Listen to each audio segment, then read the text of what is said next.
The small apartment smelled faintly of boiled potatoes and detergent. Nadia sat at the kitchen table, pen in hand, staring at the contract spread before her.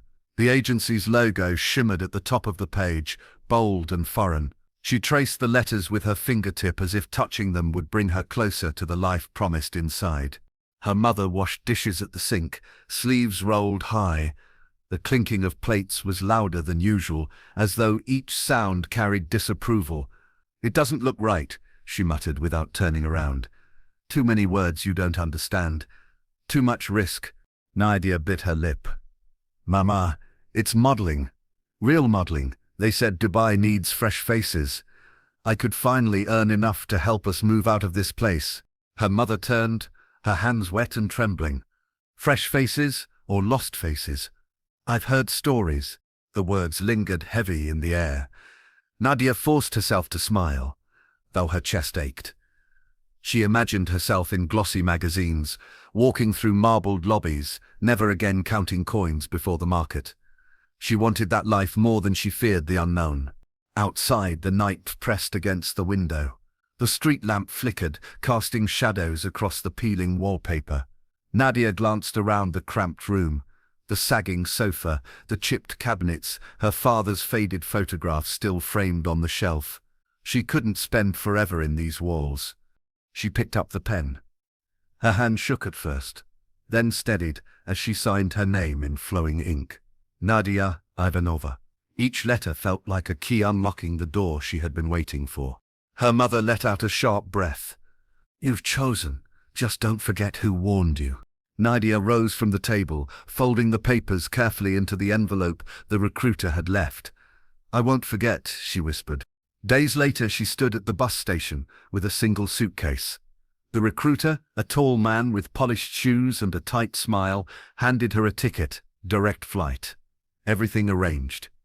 "You'll be staying at a hotel until placement." She nodded, though his eyes unsettled her. They were too quick, sliding past her face, as though she were an object already owned. Her mother clutched her hand tightly. "Promise me you'll call the moment you land." "I promise." The bus doors opened with a hiss. Nadia hugged her mother hard, inhaling the familiar scent of soap and lavender.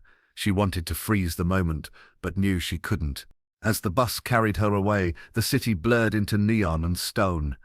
She pressed her forehead against the cold glass, heart pounding with a mixture of terror and hope. The airport loomed ahead like the threshold to another world. When she finally boarded the plane, Nadia looked out the window, the night sky stretching wide and endless. She whispered to herself, "This is the beginning." She closed her eyes, unaware of how far the contract would take her from freedom. The plane descended over a sea of glittering lights, and Nadia pressed her face to the window. Towers stretched into the sky like glass blades, each one glowing against the desert night. Her chest tightened with awe. This was the life she had imagined, dazzling, unreachable, now suddenly hers. The recruiter met her at arrivals, his smile thin, his grip firm, as he guided her through the crowd. "Your new world," he said softly, motioning toward the line of luxury cars outside.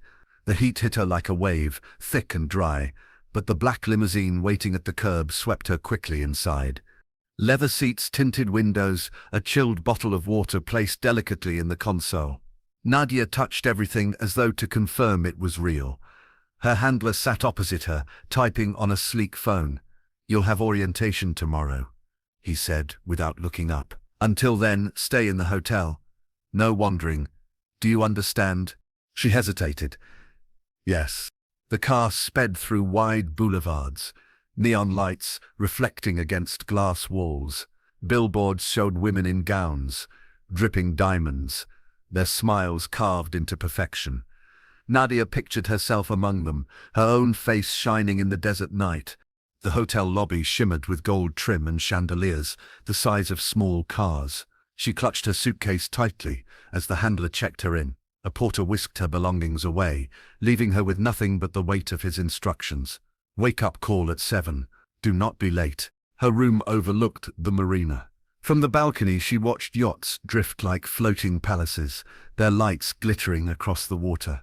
Music pulsed faintly from somewhere below, laughter spilling out into the night. She wanted to run down to taste the city, but the memory of his voice, no wandering, pressed her back against the glass door. The next morning, the schedule began. Fittings, makeup, rehearsals, contracts pushed in front of her with paragraphs in languages she didn't understand. Every time she reached for her phone, a reminder, focus. Distractions cost opportunity. Her passport, she realized, was no longer in her bag. She had handed it over for safekeeping upon arrival. At night, she returned to her room, exhausted. The marina still sparkled, but now the yacht seemed to drift like silent watchers. She tried to call her mother. The line crackled, her voice trembling as she said, "I'm fine, Mama. It's beautiful here." She left out the parts that made her uneasy. The constant presence of her handler, the locked schedule, the absence of choice. One evening, she was told to dress for an exclusive party. A silver gown appeared in her wardrobe, tag still on. The note beneath it read, "Tonight you meet the real clients." Nadia's hands shook as she touched the fabric. The excitement that had carried her across the world began to waver. This wasn't just work. This was something else. And as the driver waited downstairs, engine humming, she realized she had already stepped into a cage that glittered like paradise. The silver gown clung to her as if stitched from another life. Nadia's heels clicked against marble as she followed the handler through the hotel lobby, her pulse quickening with every step. Outside, the night smelled of salt and diesel, the marina alive with music. A gleaming yacht waited at the dock, its lights spilling across the dark water like liquid fire. Men in tailored suits laughed too loudly as they climbed aboard, their watches glinting brighter than the chandeliers.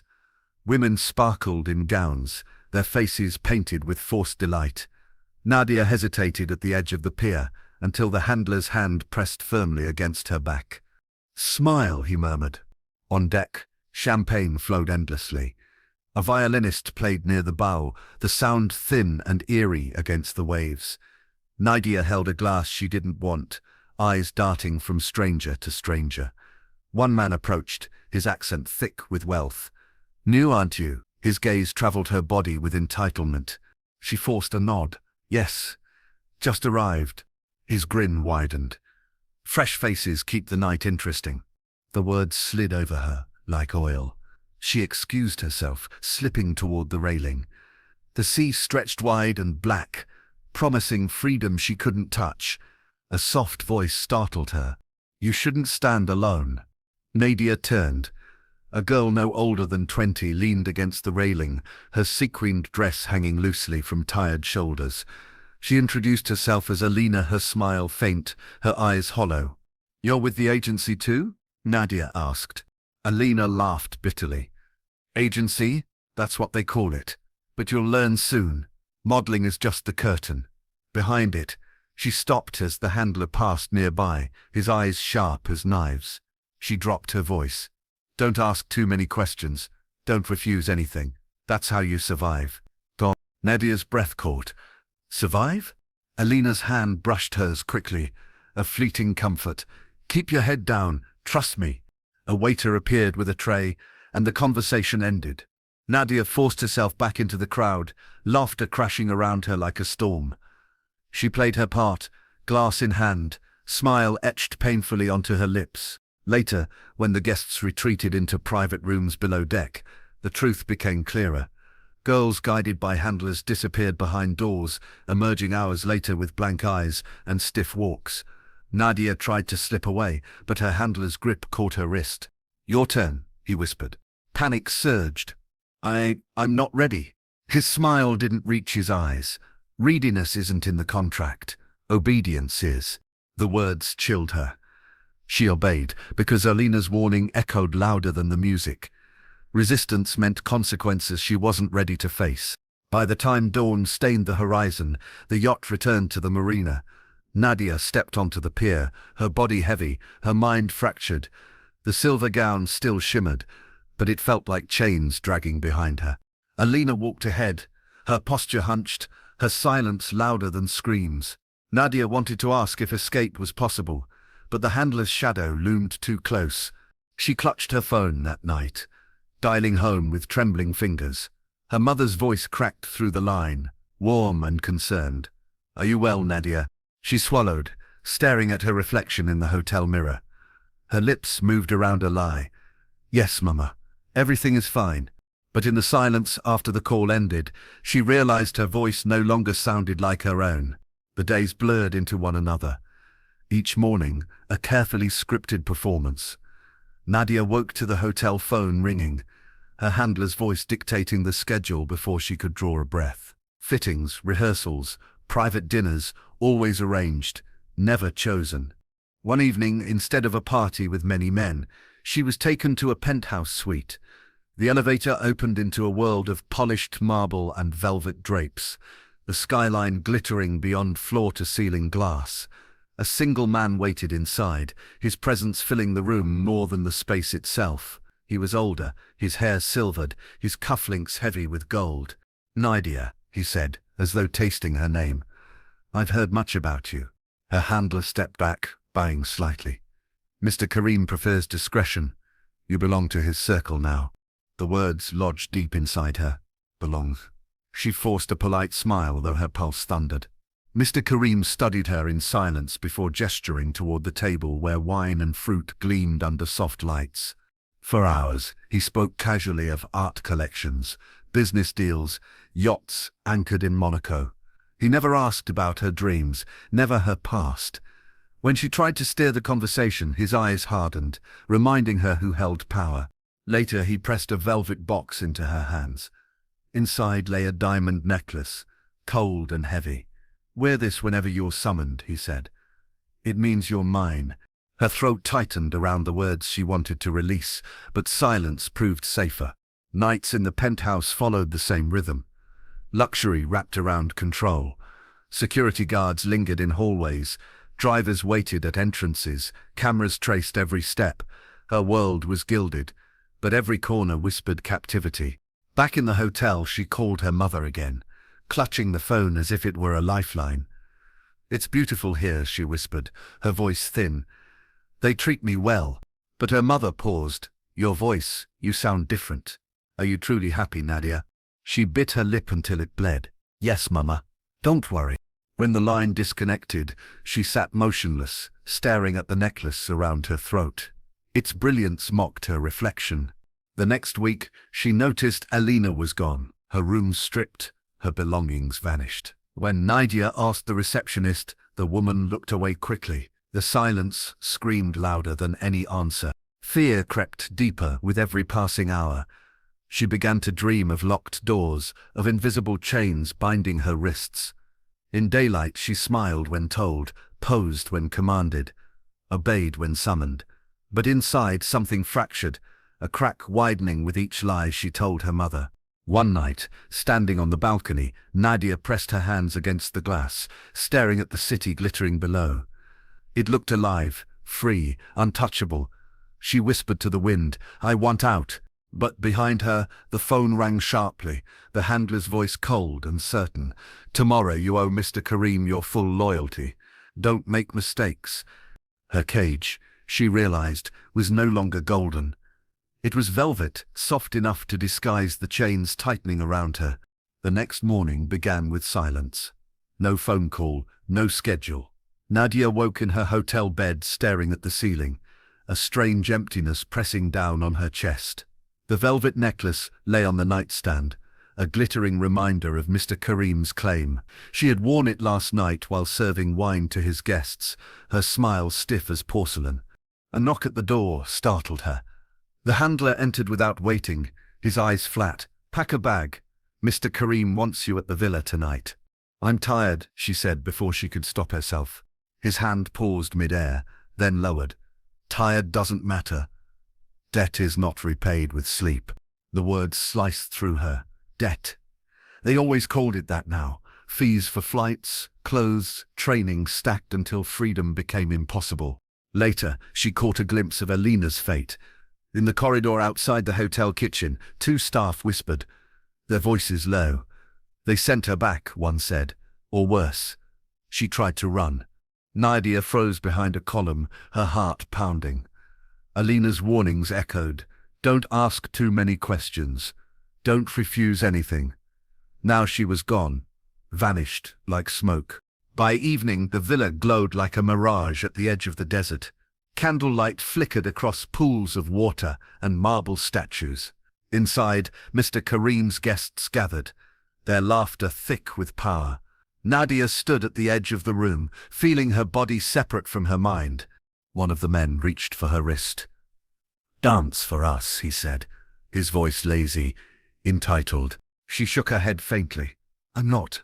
The handler's eyes cut into her. "You are whatever we tell you." Something inside her snapped. "I'm a model, not this." The words burst out before she could swallow them. The room stilled. Mr. Kareem rose slowly from his chair, his expression unreadable. "Come here," he said. Her legs moved on their own. He touched her chin with a single finger, tilting her face upward. "Beauty is obedience," he murmured. "Without it, you are nothing." His hand dropped, and the handler dragged her aside, his whisper harsh as gravel. "One more outburst and your family pays." "Understand?" Tears burned her eyes. "Leave them out of this. Then behave." The rest of the evening blurred. She smiled, served, endured. Inside, something broke clean through. She saw her reflection in a polished window, eyes wide, mouth fixed, and didn't recognize the girl staring back. Back at the hotel, she locked herself in the bathroom and slid to the floor. Her phone lay in her palm, trembling with the weight of her secret. She typed a message to her mother, deleting it over and over. "Help me. I'm trapped." In the end, she sent nothing. She pressed her forehead to the cool tile, whispering, "I can't live like this." When she emerged, the velvet necklace was waiting on the bed, gleaming like a threat. She stared at it, her hands curling into fists. Something had to change. The cage had closed, but a spark of defiance still flickered inside her. And far below, in the staff corridors of the hotel, a quiet voice had once offered help. She remembered his warning, "Girls like you don't leave alive." It was time to risk finding out if he was wrong. The hotel kitchen smelled of spices and steam, plates clattering as workers rushed through narrow aisles. Nadia slipped in quietly, a tray in her hands to appear invisible. She spotted him near the service door, the young staff worker who had once whispered warnings. His name tag read Omar. When he caught her eye, his expression hardened. He shook his head as if telling her to leave, but she stepped closer. "Please," she murmured under the noise. "I can't stay like this."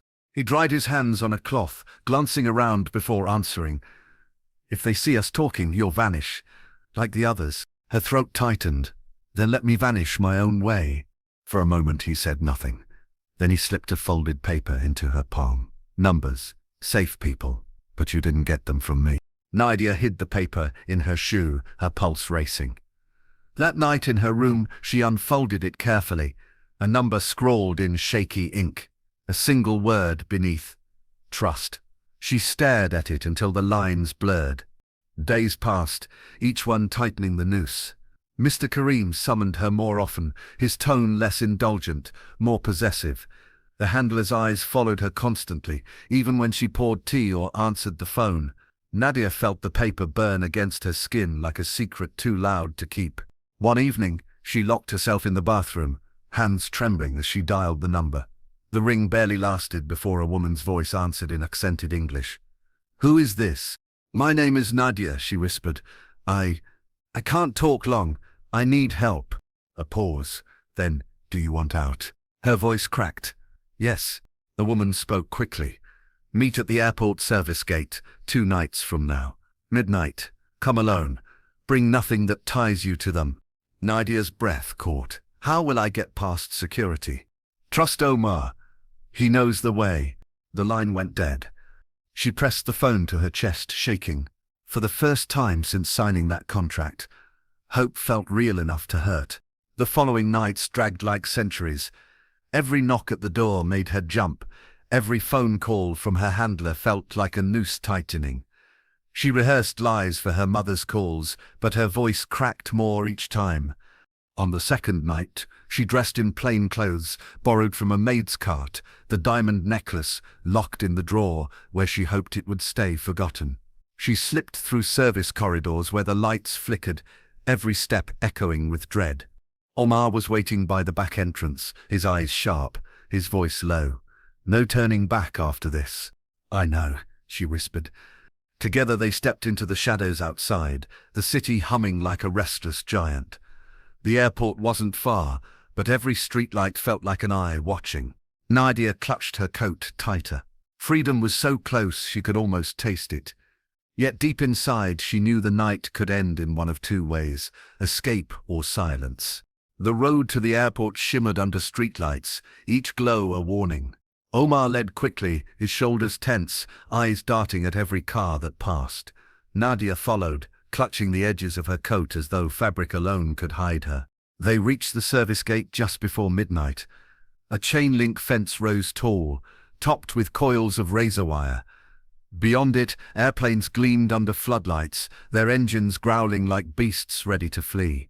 Wait here, Omar whispered, slipping into the shadows. Minutes stretched cruelly. Nadia's pulse thudded in her throat, every sound amplified, the rumble of trucks, the bark of a guard's laugh, the echo of her own breath. At last, Omar returned, with a man in plain clothes. His face was lined, his voice clipped. Quickly, this way. She followed, her heart a storm. They moved through a narrow passage, ducking beneath pipes, until they reached a side door. The man swiped a card, and the lock clicked. Inside, the airport hummed with life workers hauling luggage, announcements echoing overhead. She blended in, head down, steps quick. But halfway through the corridor, a familiar voice sliced through the air. Nadia. She froze. Her handler stood at the far end, his expression calm, too calm. Behind him, two guards closed in. Omar hissed, "Run." Her legs obeyed before her mind did. She sprinted, weaving through carts and crates, her breath ragged. Shouts erupted, radios crackled, footsteps thundered behind her. The side door to the runway loomed ahead, barely 30 meters away. For one dizzy moment, she thought she might make it. The world split in two. In one version, she burst through the door, the cold night air swallowing her as headlights from a waiting car flashed. She escaped into darkness, her body trembling but alive. In the other, a hand clamped her arm before she reached the exit. The necklace was forced back around her throat, its glitter burning like fire. Her scream never reached the air before silence swallowed her whole. The truth, like so many stories of girls who vanish under contracts, was left unanswered. The runway lights glared bright, but Nadia's fate dissolved into shadow.